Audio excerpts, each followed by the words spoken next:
Saudações, aqui quem fala é Jeremias Radamés. Nós, alunos de Edificações 3MA, viemos apresentar um trabalho de língua portuguesa. O restante dos componentes são André Luiz, Jadson Jordan e Samuel Victor. Primeiramente vamos abordar a biografia do autor. Em segundo, os personagens que compõem esta narrativa. Em terceiro, as características do romance. Em quarto, o momento importante do livro. E em quinto, um breve resumo da obra. Bom, este daqui é o livro, As Horas Nuas, que vamos abordar, mostrar um pouco nessa apresentação. A autora é Lígia Fagundes Teles. Lígia já havia escrito outros 3 livros de romance. As Horas Nuas foi o 4º livro de romance dela. Este livro ele pega um pouco dos livros de romance que a Lígia escreveu anteriormente. Fica um pouco de cada. Fica visível alguns detalhes dos anteriores neste daqui. No entanto, As Horas Nuas se basta por si próprio. É um livro bastante complexo. Sim, e vale salientar que este livro ele foi lançado durante o período militar. Só que mesmo assim, a Lígia não deixou escapar esse momento. Um momento conturbado, ela não deixou escapar. Ela inseriu alguns detalhes, alguns momentos no livro dela. Vou apresentar para vocês um pouco da biografia da autora do livro As Horas Nuas. Lígia Fagundes Teles é uma escritora brasileira, romancista e contista.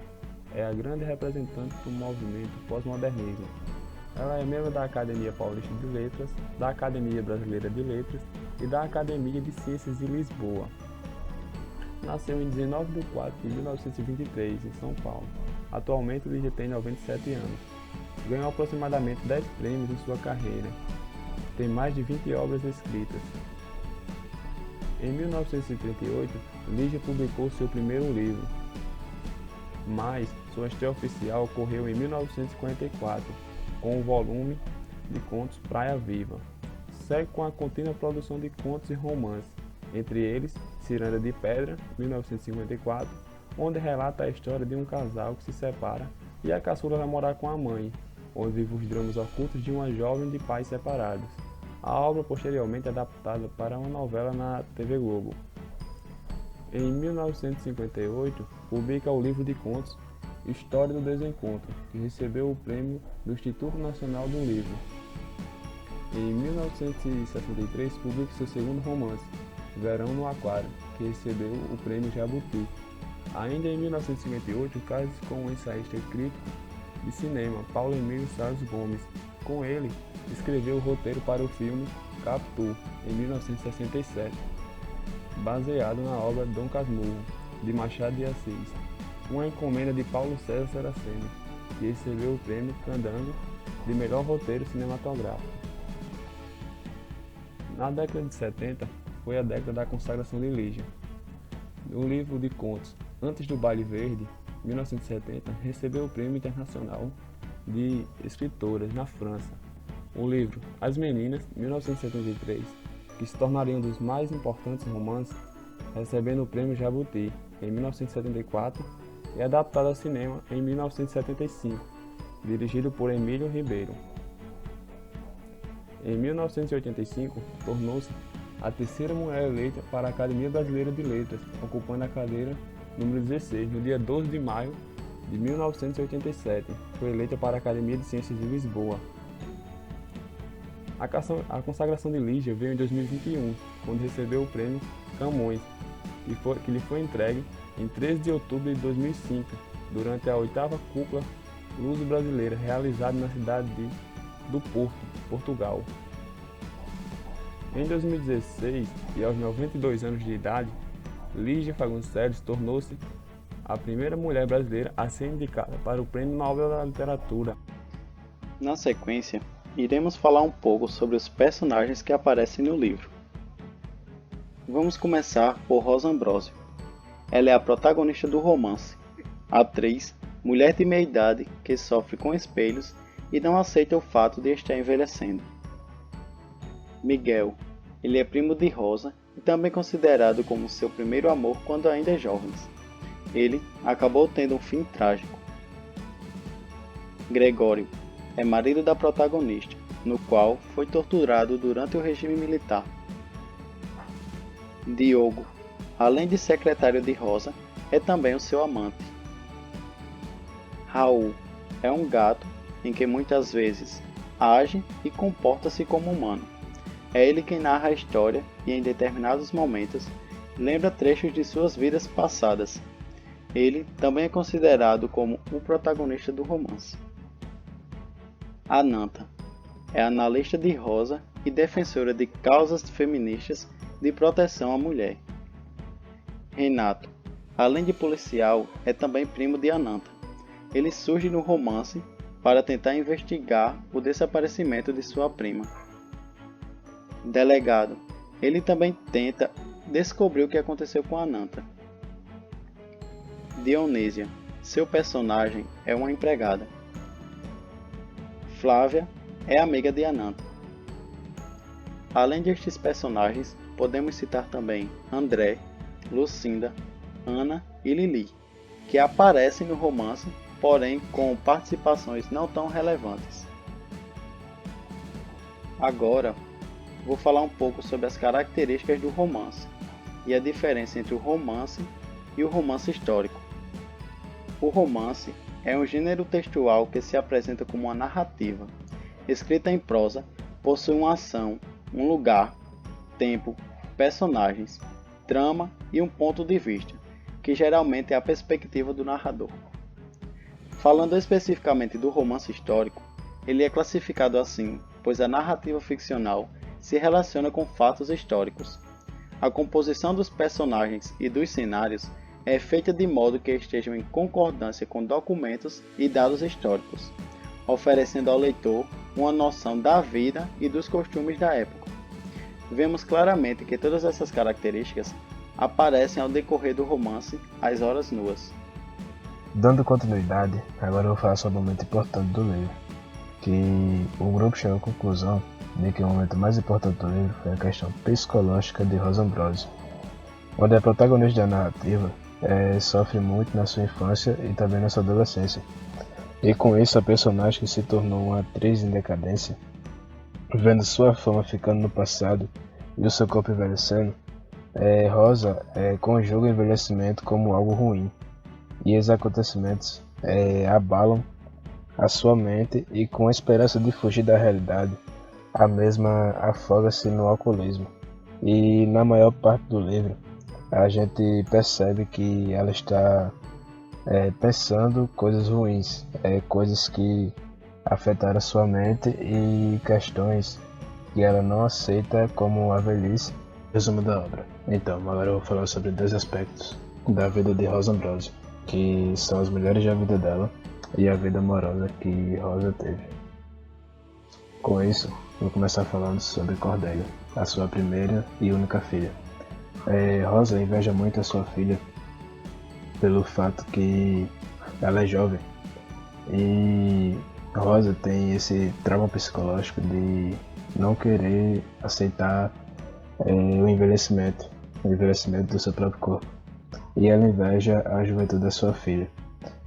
Outro ponto que Rosa tem inveja de Cordélia é que ela tem um bom relacionamento com o seu pai, Gregório.